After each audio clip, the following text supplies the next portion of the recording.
4,32,000 বছৰৰ প্ৰভু ভগৱন্ত ধৰাধামৰ পৰা গুচি যোৱাৰ পাছত প্ৰভু ভগৱন্ত কৃষ্ণ ধৰাধামৰ পৰা গুচি যোৱাৰ পাছত বৈকুণ্ঠলৈ পুনৰ গুচি যোৱাৰ পাছত কলিযুগৰ আৰম্ভণি বুলি ধৰা হয়।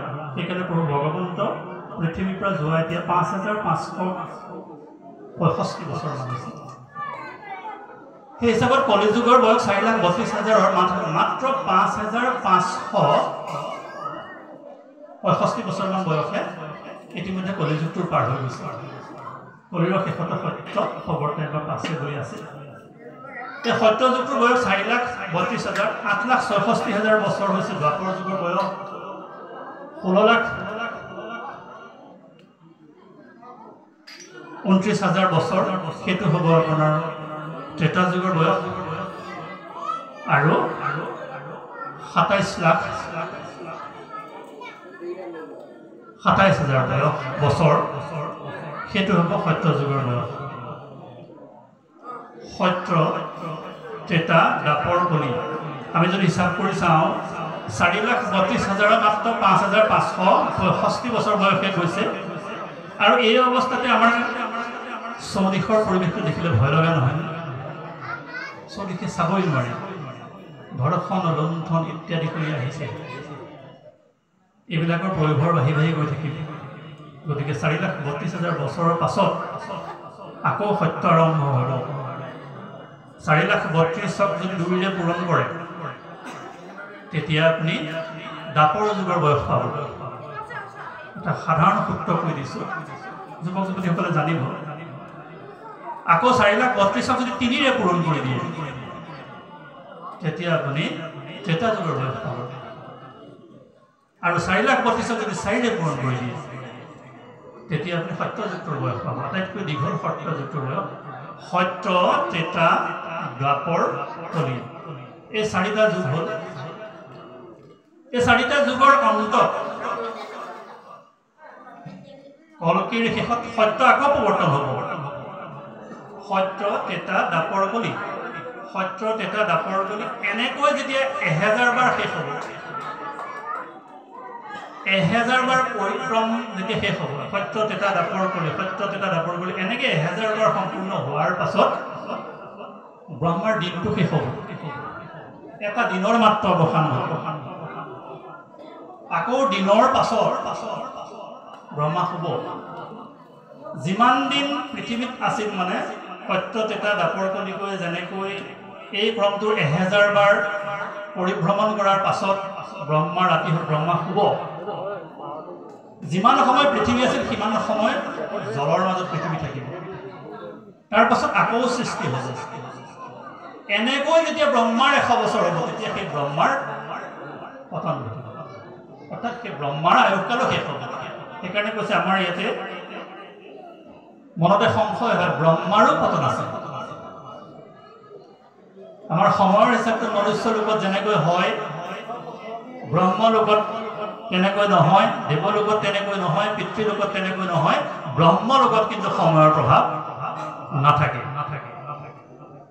গতিকে এই কলি যুগৰ পৰা আৰম্ভ কৰি কলি, তাৰ পাছত যেতিয়া সত্য হ'ব, এনেধৰণে যেতিয়া ব্ৰহ্মাৰ 100 বছৰ হ'ব সেইটোক কয় মহাপ্ৰলয়। এতিয়া আমি কোনটো সময়ত আছোঁ কিন্তু সবিশেষ ঠাৱৰ কৰিব আপোনালোকে নোৱাৰে। এই ব্ৰহ্মাৰ 100 বছৰৰ ভিতৰত 12জন মনুৰ পতন ঘটে।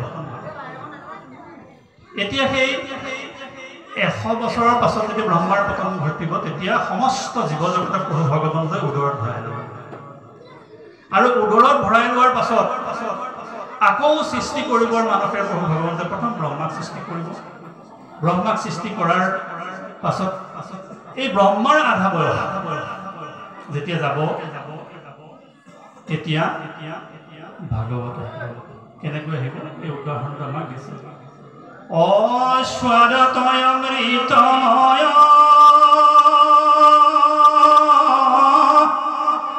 কেৱল আনন্দৰ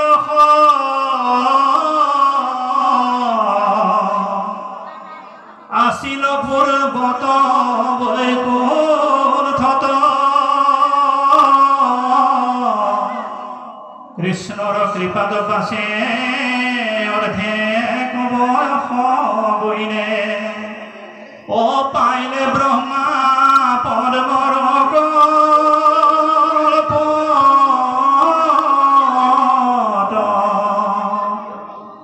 অ ব্ৰহ্মা দিলা নাৰদক ইটো ফল মহাৰস নাৰদে ব্যাসক আনি দিলা তিলে কোন গল ভাগি ডাল কিডালে লাগি অশুক মুখে ভূমিত পৰিলা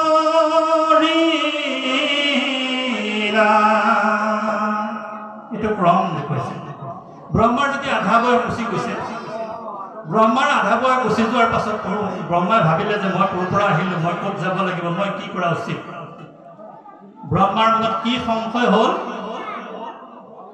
যে মই কোন আজি পৃথিৱীৰ আটাইতকৈ ডাঙৰ প্ৰশ্নটোৰ উত্তৰ হৈছে এইটো যদি আপুনি মোক শুদ্ধ ৰূপত আপোনাৰ ঠিকনাটো লিখি দিব পাৰে তেন্তে বুজিম আপুনি ভাগৱত বুজিব মোৰ নামটো লিখি দিয়া হৈছে অপূৰ্ব হাজৰিকা ভাগ্যপুৰ কিন্তু মোৰ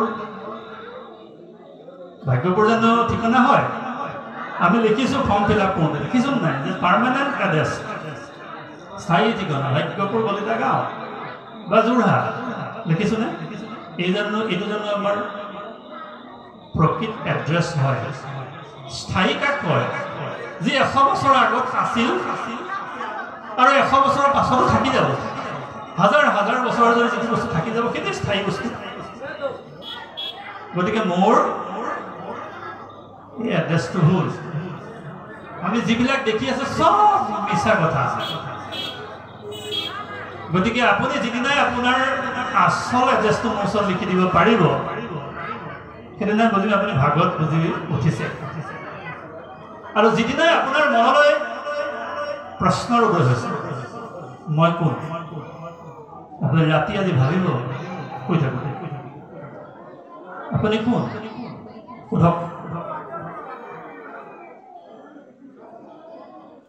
পৰমানন্দ পৰমহংস তেখেতৰ ওচৰলৈ এজন শিষ্য আহিলে শিষ্যই সুধিলে যে আপোনাৰ ওচৰত মই দীক্ষিত হ'ব খোজোঁ তেতিয়া পৰমানন্দ পৰমহংসই সুধিছে যে তুমি কোন তেতিয়া শিষ্যই উত্তৰ দিছে মই কোন চিনি পোৱা হ'লে আপোনাৰ ওচৰলৈ আহিব নালাগে মই যদি কোন চিনি পালোহেঁতেন তেতিয়া হয়তো আহিব নালাগে আজি ইমানবিলাক আপুনি গীত লিখি আছে শুনি আছে ভূপেন হাজৰিকাৰ গীতকেইটা কিন্তু ভাল লাগে ইমান কিতাপ পঢ়ি আছে ইমান দিনে দিনে ভাগৱত পঢ়ি আছে ভাগৱতৰ ৰসটো কিন্তু আপোনাৰ কমা কি ৰহস্য আছে নিজক এবাৰ সুধি চাওক ইয়াত কি আছে ইয়াত এইটো বস্তু আছে য'ত আপোনাৰ আচল ঘৰখনৰ পৰিচয়টো ইয়াত লিখা আছে আপুনি ক'ৰ পৰা আহিছে আৰু এতিয়া ক'ত আছে আৰু ক'ত যাব লাগিব এই 4টা প্ৰশ্নৰ উত্তৰ ইয়াত আছে আৰু ভাগৱতে আপোনাৰ কথাই কয় সেইকাৰণে আপোনালোকৰ ভাগৱত শুনি ভাল লাগে আমাৰো ভাল লাগে আমিও চেষ্টা কৰিছোঁ আমাকো প্ৰভু ভগৱন্তই অকণমানকৈ ক্ৰিয়া কৰিছে প্ৰথমতে ভাগৱতৰ কথা শুনিবলৈ আৰম্ভ কৰিলোঁ ভাগৱতৰ কথা শুনোতে ভাগৱতৰ প্ৰতি ৰাপ বাঢ়ি গ'ল আৰু প্ৰভু ভগৱন্তই নিৰ্দিষ্ট কৰি দিলে আজি যে আপোনালোকৰ মাজত অকণমান কৃষ্ণৰ কথা আলোচনা কৰাৰ সুবিধা কৰি দিলে আৰু ই আজি আমাৰ কাৰণে বৰ পৰম ভাগ্য যেনেকৈ সুতৰ ভাগ্য হৈছিল সুতক যেতিয়া কোৱা হ'ল যে তুমি আমাক ভাগৱতৰ কথা কোৱা তেতিয়া সুতেও সেইকাৰণে প্ৰাৰ্থনা কৰিছিল সাধ শেষ কথা কোনে কহিবা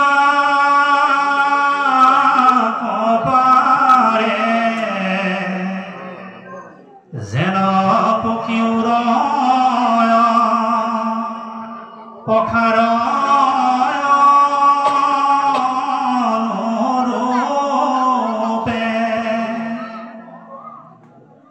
সেই মতে যত মানে লৱে মতি বৰনাইবু কৃষ্ণৰ কথা তোমাত সম্প্ৰতি আমিও অনাই অনাই ঘূৰি ফুৰিছিলোঁ এসময় কিন্তু নাজানো কেনেকৈ ভাগৱতৰ কথা শুনি শুনি ভাল লগা হ'ল এদিন দুদিনকৈ শুনিবলৈ আৰম্ভ কৰিলোঁ ইয়াৰ সোৱাদটো বাঢ়ি বাঢ়ি গুচি গ'ল আৰু ইমানেই সোৱাদটো বাঢ়ি গ'ল আজি আন সুখবিলাকে কিন্তু আমাক পলাব নোৱাৰা হ'ল আমাৰ ধাউতি বাঢ়ি গ'ল কেনেকৈ ভগৱতৰ ওচৰলৈ যাওঁ কেনেকৈ কৃষ্ণৰ কথা অকণমান ক'ব পাৰোঁ কৃষ্ণৰ কথা কেনেকৈ শুনিব পাৰোঁ কৃষ্ণৰ কথা স্মৰণ কৰিব পাৰোঁ এই গুণসমূহ লাহে লাহে লাহে লাহে আপোনাৰ হৃদয়ত বিকশিত হ'বলৈ আৰম্ভ কৰিব কেনেকৈ একমাত্ৰ শ্ৰৱণ কৰিব লাগিব একমাত্ৰ শ্ৰৱণ যদি কৰা যায় শ্ৰৱণৰ যোগেদি আপোনাৰ হৃদয়ত লাহে লাহে লাহে লাহে কৃষ্ণ প্ৰেম জাগি উঠিব আৰু কৃষ্ণ প্ৰেম জাগি উঠাৰ লগে লগে আপোনাৰ হৃদয়ৰ পৰা কিছুমান বস্তু নিজা নিজাকৈ আপোনা আপুনিকৈ আপোনাৰ হৃদয়ৰ পৰা মেলানি মাগিব যুৱক যুৱতীসকলক এইকাৰণে প্ৰয়োজন বুলি ভাবিছোঁ কাৰণ প্ৰভু ভগৱন্তই সৃষ্টিৰ পাছতে ভাবিলে কি ভাবিলে ইয়াত যুৱক যুৱতীসকলৰ আছে তেওঁলোকৰ চাগে মটৰ চাইকেল গাড়ী চবৰে আছে মটৰ চাইকেল গাড়ী কিনাৰ লগে লগে আপোনালোকক এখন মেনুৱেল দিছে মটৰ চাইকেলখনৰ লগত এখন মেনুৱেল দিছে কি কৈছে যে আপুনি ইমান কিলোমিটাৰৰ পাছত সাৰ্ভিসিং কৰিব লাগিব ইঞ্জিন অইলটো ইমান দিনৰ পাছত বদলি কৰিব লাগিব আৰু এনেকুৱা হ'লে এনেকুৱা কামবিলাক আপুনি কিন্তু কৰিব লাগিব